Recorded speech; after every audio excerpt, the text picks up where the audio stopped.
Deux films d'action, un français, un américain, on va en débattre tout de suite. Bonjour à tous et à toutes, on se retrouve aujourd'hui pour une toute nouvelle vidéo, une toute nouvelle critique consacrée à deux films Netflix sortis très récemment, à savoir La Terre et le Sang, le film de Julien Leclerc, et Tyler Rake, ou en français Extraction, réalisé par je ne sais plus qui, et je vais me renseigner tout de suite du coup.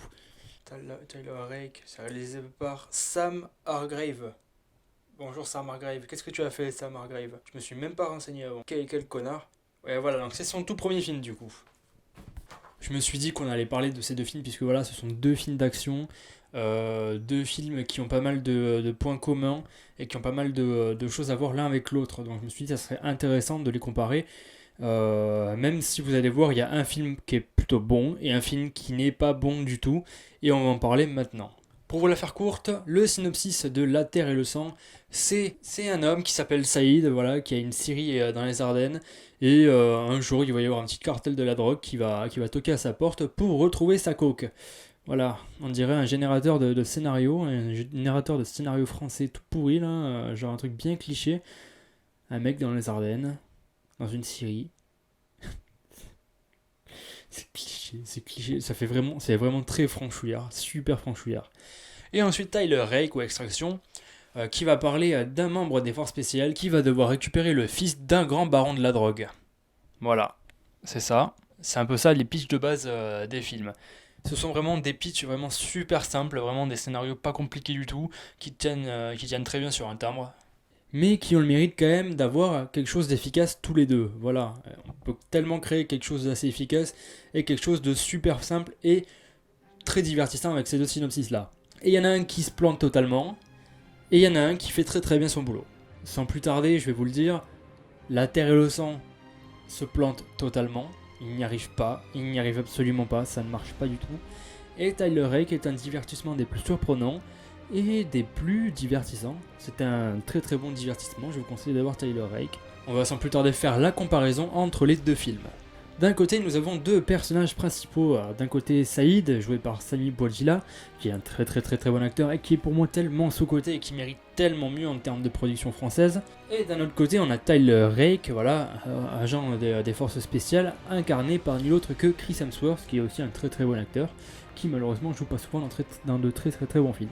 Des personnages qui ont quand même pas mal de choses en commun, voilà, tous les deux ont un background, tous les deux ont un passé assez sombre. On en a on a Saïd qui annonce qu'il a un cancer, qu'il a perdu sa femme, qu'il est sur le point de vendre la Syrie. Bon, quelque chose de vraiment très pathos français, quelque chose de très, très cliché dans le film d'auteur français. Et ça peut vraiment énerver, vraiment beaucoup énerver. Et d'un côté, on a un personnage qui est Tyler Rake, qui du coup, lui, a perdu son enfant dans le lymphome. Et donc voilà, deux personnages plutôt qui ont pas mal de points communs. Et voilà. Et qui ont tous les deux des développements assez inégaux et assez différent.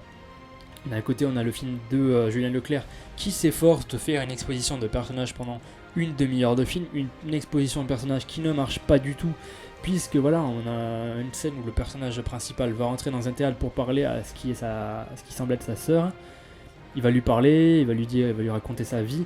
Mais le truc, c'est qu'on voit bien qu'en fait, il s'adresse pas vraiment à sa sœur, il s'adresse à nous spectateurs, et ça se voit à 400%, on le sait. Et ça ne marche pas, voilà. Qui parle à sa sœur comme ça, qui dit des choses comme ça, qui expose sa vie comme ça, voilà. On a vraiment une exposition de personnage qui est vraiment inégale et qui est vraiment pas bien foutue et très très très très mal écrite. Puis c'est vraiment pathos, on va pas se le cacher, voilà, le mec il a un cancer, sa mère, sa femme elle est décédée, et il est sur le point de revendre la Syrie. Ça fait vraiment penser un peu à Du Plus Belle la Vie, un peu à des films d'auteurs bien pathos français. Mais c'est pas ouf, c'est vraiment pas ouf. Vous avez arrêté de... Il y a vraiment des voisins qui ont que ça à foutre derrière à côté. Oh, on se calme, hein. Et d'un autre côté, on a Tyler Rake qui, voilà, n'a pas vraiment un très très gros développement derrière. On sait juste que son fils a eu un lymphome à 6 ans et qu'il en est mort. On n'en sait pas grand chose sur sa femme non plus. Il n'y a pas un réel développement sur ce personnage-là. On sait juste qu'il est énormément troublé, qu'il a énormément de problèmes et qu'il est pas bien dans sa peau, qu'il y pense très souvent. Ça va être très bien reflété par le personnage du gosse qui s'appelle Avi, je crois, ou Ovi, ouais, Ovi, je crois, il me semble. Voilà, et c'est plutôt bien foutu. Voilà, on a un développement de personnage qui est plutôt intéressant à suivre, même s'il aurait mérité un petit peu plus de background. Mais bon, ça aurait peut-être créé un peu plus de temps mort, on ne sait pas. En parlant du jeu d'acteur, Sami Bouajila, il est un petit peu à côté de la plaque. Ça marche pas très bien ce qu'il fait, c'est un peu dommage, je vous l'avoue. Et Chris Hemsworth, il joue plutôt bien. Voilà, c'est la première fois que je vois Chris Hemsworth pleurer comme ça. Donc j'ai envie de dire oui, ça marche très très bien. J'ai envie de dire que Chris Hemsworth, c'est plutôt un choix de casting assez efficace. À la réalisation, d'un côté, on a un Julien Leclerc qui ne sait pas ce qu'il a voulu faire. Netflix, j'aime pas énormément Netflix, mais on va quand même reconnaître quelques qualités à Netflix. Ils ont la qualité de laisser leurs réalisateurs avoir carte blanche sur leurs films et ils leur laissent toutes les ambitions possibles et tout ce qu'ils ont envie de faire, ils peuvent le faire. Et Julien Leclerc, on ne sait pas ce qu'il avait vraiment envie de faire parce que sa réalisation n'a aucune ambition, il n'y a aucune envie technique derrière, il n'y a aucun parti pris de réalisation. On a même une photographie qui est vraiment super sombre, on n'y voit absolument rien. C'est vraiment très dommage. C'est très dommage, c'est un peu une sorte de potentiel gâché, j'ai envie de dire. Une réalisation plutôt plate qui ne marche pas très bien. On attend 20 minutes, on attend 45 minutes pour qu'il se passe quelque chose, mais on reviendra là-dessus juste après. Une réalisation qui manque de piquant, de peps, qui manque de. J'ai l'impression d'être Cyril Lignac là comme ça. Putain. Une réalisation qui manque d'une petite envergure, d'une ambition, d'une intention, parce qu'il n'y en a pas. Il n'y en a pas, c'est absolument creux, c'est vide. Même en termes d'envie technique, il n'y a pas grand chose dans la terre et le sang quoi, en fait. J'ai l'impression que le mec il a voulu faire un Skyfall bis, voilà, les 40 dernières minutes de Skyfall, j'ai l'impression que le mec il a voulu faire pareil, sans les ambitions de Sam Mendes et sans le visuel de Roger Deakins. Un sous Skyfall avec rien du tout donc. Et d'un côté on a Sam Hargrave, voilà, qui a eu pas mal de liberté, j'ai l'impression, puisque le mec s'autorise quand même à faire un faux plan séquence qui est absolument brillant, qui est très brillant.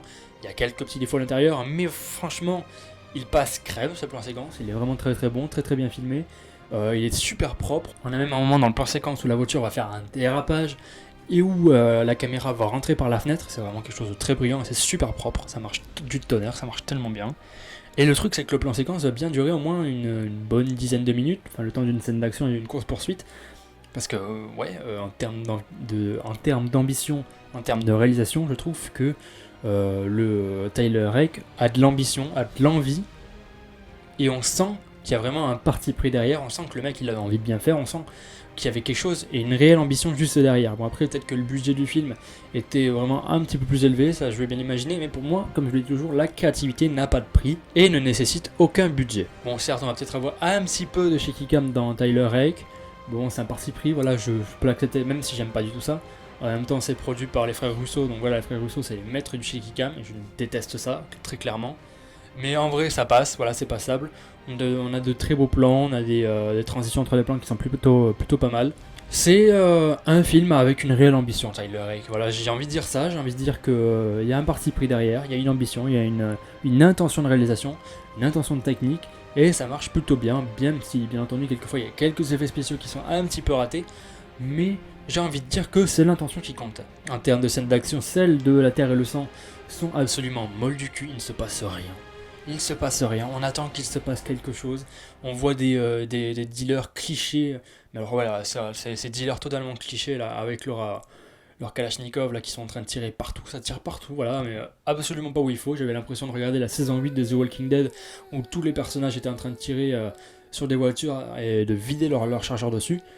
Ça ne marche pas une seule seconde. J'ai l'impression qu'il savait pas du tout comment faire son film d'action, comment il devait le tenir, et comment on devait créer un rythme allaitant, puisque le film ne l'est pas, le film est pas bon, le film a un mauvais rythme, le film commence dès les 45 minutes. Ah ouais, à partir de 45 minutes, hein, le film dure 1h20. On a 45 minutes d'exposition de personnages qui ne sert à rien et qui est super chiant. Et ensuite, on a 45 minutes de vide intersidéral en termes de scènes d'action. On a juste des coups de feu qui ne servent à rien, des cascades clichés, des cascades clichés, risibles. On a un personnage qui va sauter d'une fenêtre, là, il va sauter du premier étage là, du gîte de tonton Gérard, mais non, mais c'est nul. C'est vraiment mauvais, c'est vraiment risible, c'est un nanar de l'espace ce film. Et donc du coup c'est assez problématique du coup, parce que je veux défendre le cinéma de genre français, j'ai envie de défendre ce genre de film là puisqu'on en a pas souvent, mais donnez-moi des bons films à défendre, parce que ce film là je ne peux pas le défendre, il n'y a aucune intention derrière, et même en termes de scène d'action ce n'est pas bon, il ne se passe rien, ça tire partout pour pas grand chose. On a des personnages inexistants là, les deux personnages de la fille et du mec là. On ne sait pas ce qu'ils deviennent, c'est bizarre, je sais même plus ce qu'il devient ce pauvre gosse là qui a joué dans Neuilly sa mère là. Le sort de son personnage est chelou, je me souviens même plus ce qu'il devient. C'est oubliable, c'est très clairement oubliable du coup. En plus on rajoute à cela une musique électro un peu pour faire genre, regarde il y a de la tension, regarde notre méchant il est grave menaçant, regarde il y a du conflit dans l'air, ça a pété et tout. Regarde c'est chaud, putain non, c'est nul. Il fait pas de mettre une musique électro allaitante un peu stressante pour nous faire stresser et pour nous faire ressentir cette émotion-là, puisque ça ne marche pas. Et ça n'a pas fonctionné sur moi en tout cas, et je suis pas sûr que ça ait fonctionné sur beaucoup de gens, puisque tout est fait pour que ça ne marche pas dans ce film-là. Tandis que dans Tyler Rake, les scènes d'action sont plutôt efficaces, très très bien rythmées. Le film dure quoi, 1h30, 2h, quelque chose comme, je sais plus trop combien de temps il dure, mais j'ai pas vraiment senti le temps passer. Il y a quelques temps morts vite fait où on parle vite fait avec des personnages, mais en soi ça passe parce qu'il en faut des temps comme ça. Et moi qui m'attendais à un film d'action avec des limites, qui n'allait pas aller au bout de son concept, un peu comme vous voyez les films un petit peu ringards d'action qu'on a au cinéma qui vont pas au bout de leur concept, où il ne se passe pas grand chose, où on se fait un peu chier. Je pensais avoir un film comme ça et au final non, pas du tout. J'ai eu un film très dynamique, très bon dans son rythme, avec des backgrounds de personnages intéressants, des scènes d'action absolument jouissives, très très bien chorégraphiées, ce qui en fait un concurrent idéal à John Wick, je trouve. Voilà, il y a des mises à mort vraiment très ingénieuses, des séquences au corps à corps qui sont vraiment assez impressionnantes, je dois dire. Et même en termes de course-poursuite, je trouve que ça le fait très très bien, et même ce plan séquence là est très bien réussi. Et même en termes de violence, je trouve que ça marche plutôt bien. Voilà, bon, bien entendu c'est Netflix, c'est assez aseptisé par moments. Genre on a une scène où le personnage principal va foutre la tête, va enfoncer la tête sur un râteau d'un ennemi. Et le plan va être coupé pile poil au moment où la tête va s'enfoncer dans les pics du râteau. Chose que par exemple John Wick de Chad Stahelski n'aurait pas fait, par exemple. Voilà, donc j'ai envie de dire que Netflix aseptise quand même pas mal les choses et c'est peut-être un petit défaut. Comme je l'ai dit, en termes d'efficacité et de rythme, Tyler Rake est bien au-dessus. Voilà, il n'y a pas vraiment de temps mort et on se fait pas chier une seule seconde parce que non, le rythme est fait pour qu'on soit totalement embarqué dans cette action-là et qu'on soit immergé au sein de cette histoire-là qui est plutôt très très simple mais assez convaincante. Tandis que la Terre et le sang, voilà, comme je l'ai dit, le film commence après 45 minutes, après une exposition de personnages qui a duré très très très très très longtemps et qui n'a servi à rien, et qu'il n'y ait même pas un seul putain de dialogue pendant une demi-heure.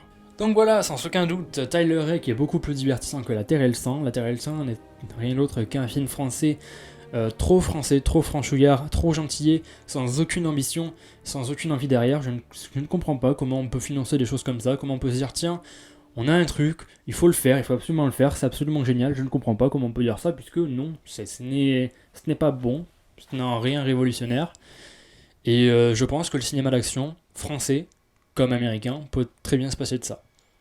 Tandis que Tyler Rake est un très très bon divertissement, plutôt efficace, avec des petits défauts de scénario, de narration, et notamment avec ses effets spéciaux, et également son manque de violence, peut-être, j'ai envie de dire, mais en vrai ça passe. Donc voilà, Tyler Rake c'est beaucoup plus divertissant, beaucoup plus sympa à regarder et beaucoup plus supportable que La Terre et le sang. N'hésitez pas à le regarder, voilà, c'est avec Chris Hemsworth. Il y a même aussi David Harbour qui joue Hopper dans Stranger Things, qui est là-dedans aussi, qui a un petit rôle. Voilà, c'est plutôt sympathique. C'est aussi réalisé par Sam Hargrave qui, pour une première réalisation, s'en sort plutôt pas mal. Faut pas se le cacher, le mec a des envies, a une ambition, c'est bien. Et c'est produit par les frères Russo, si vous aimez bien les frères Russo. D'ailleurs, il faudrait arrêter sur les affiches de mettre que les frères Russo sont des producteurs visionnaires. Depuis quand les frères Russo sont visionnaires, s'il vous plaît? Depuis quand ne pas savoir gérer un fond vert, faire des shaky cam, faire de la bouillie numérique, c'est le visionnaire. On reviendra là-dessus dans une prochaine vidéo. Sur ce, je vous laisse, on se retrouve la prochaine fois pour une nouvelle vidéo. Prenez soin de vous, ciao.